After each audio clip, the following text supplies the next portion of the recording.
Well, I've been running barrels a long time. I got started in my backyard on a Shetland pony that my dad bought me. So, been doing that now, probably over 50 years. Because I could go out and ride my pony every day until she laid down. I would ride her all day until she literally laid down. I would run her, then we stepped up to a little spotted horse named Spot. Dad and I were kind of, he'd always roped, but he didn't know much about barrel horses. Bought a little paint horse and we named him Spot. Probably about 14 hands. Kind of trained him ourselves and went to the junior rodeos on him. Growing up, I would pretend I was like, go out in the backyard and Gail Petska, Betty Roper, people like that I would just, you know, because we didn't have on TV then. Well, we had TV, but we didn't have them that we could watch all the time. So just girls I'd heard, like women, you know, Gina Day, Florence Cherry. Do you remember the first memory of a horse? My dad's roping horse. I would ride him from the time I could walk. They'd be in the roping pen and I would want to be on his horse. Do you remember one defining moment when you thought, hey, I've got it figured out? Probably the first IPRA rodeo that I won growing up. My dad bought a horse. We bought a horse off the track for him to bulldog on and he got hurt. So I started running barrels on this horse and his name was Go Rudy Go. And it gives me chills to talk about him to this day. He was just phenomenal. And he's what got me my start. He ran barrels and I won my first IPRA rodeo in Waldron, Arkansas, and I was probably 9 years old. And from that day on, I was hooked. And he was the kind of horse that it didn't matter what kind of ground you were on. He ran, he tried, he was just hard, deep, muddy.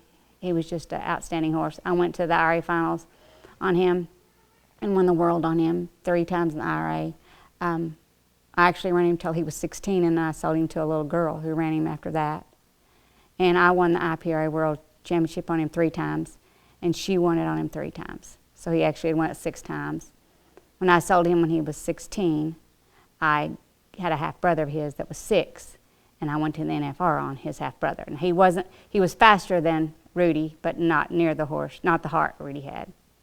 My dad and I trained them both and just, that was back before we knew any better, I guess you'd say, and they just, you just went straight and they turned, you know, just like I said, old school. They never had any kind of so-called maintenance. They got shoes and they got wormed, and they just both really straight running horses to a barrel, no wide pockets, you know, and I guess that's where I kind of get my today about training. It's just, Dad said straighter to the point than out here, you know, distance between 2 spots is straight, you know. His name was Blackjack. He was a good horse too, he was a great horse. I can't knock it, but he just wasn't as consistent as Rudy. But I was, I believe 19 or 20 when I went to the NFR on him. And he's just a lot different temperament than the other horse. But like I said, I kept doing it all the time. I've had 2 boys that I got through high school rodeos, and now I've got a granddaughter, so. What is the difference between a good horse and a great horse? Heart. Can't make a great horse. You can make a good horse, but you can't make a great horse. They just have to make themselves.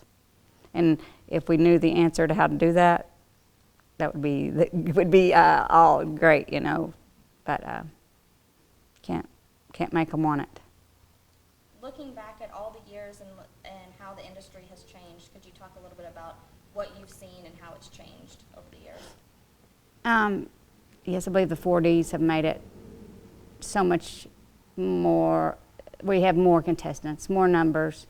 I think it's been great for the industry as far as horse prices and barrel horses, the futurities, and the money in it now, you know. And there's a lot of great horses now. You know, back when I ran, we started back in the 70s. There were good horses, don't get me wrong, but there's the numbers now. There's just so more quantity now that it's just tough. You can't even go to a little outdoor local jackpot that it's not tough.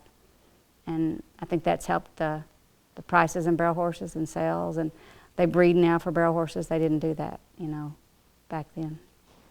And we didn't drag on every 5 back then. They drug on whenever it was over. I can remember places where Dad took a gate off and him and another man drugged the arena with a gate on the tractor because they had nothing to drag it with. I mean, when they first started Fort Smith Futurity, go over there and they had a big open with it. And I went over there, I wasn't enough to drive, a friend of mine took me over there. They didn't drag. They ran the 100 bar racer. They didn't drag at Fort Smith. You know, this was not the Futurity. I think, you know, and it wasn't covered either. You teach a lot of students and give, you know, lessons. What are some of the moments that make you really enjoy that part of it? I see my little girls that are gone on that are still competing, that aren't little anymore. And I used to have horse camps and everything, and a lot of those girls have went to the National High School Finals and college rodeos, and just to know that they got their start, you know, with me, that's really, that's, you know. What advice would you give for other, you know, young girls looking up to you that want to be a professional barrel racer? Be dedicated. I mean, we were talking about that the other day, about you don't get to go run around with your friends on the weekend. And all the things that I didn't do in high school, I never regretted those, but I never looked back that I was missing something. They've got to want it. They've got to love it, and that's got to be what they put first. I mean, because out there today and the competition is now, that's where you better be or don't go. I mean, it's just a love that some people have and some don't. How important is it to continue to up your horsemanship?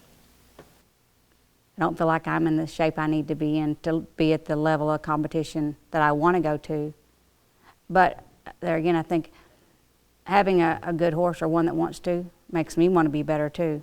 You know, I've been training and selling through the years, and it's been a while since I found something that I wanted to be better for too. So just that, wanting to go ride and enjoying it again.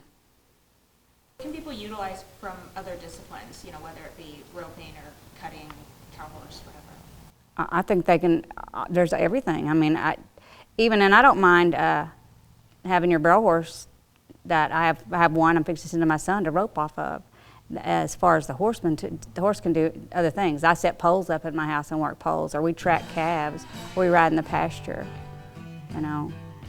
And I think you never stop learning, and you just try to take a little bit of information or go to a clinic or listen or read something or watch a video, and you can always learn. You never stop learning.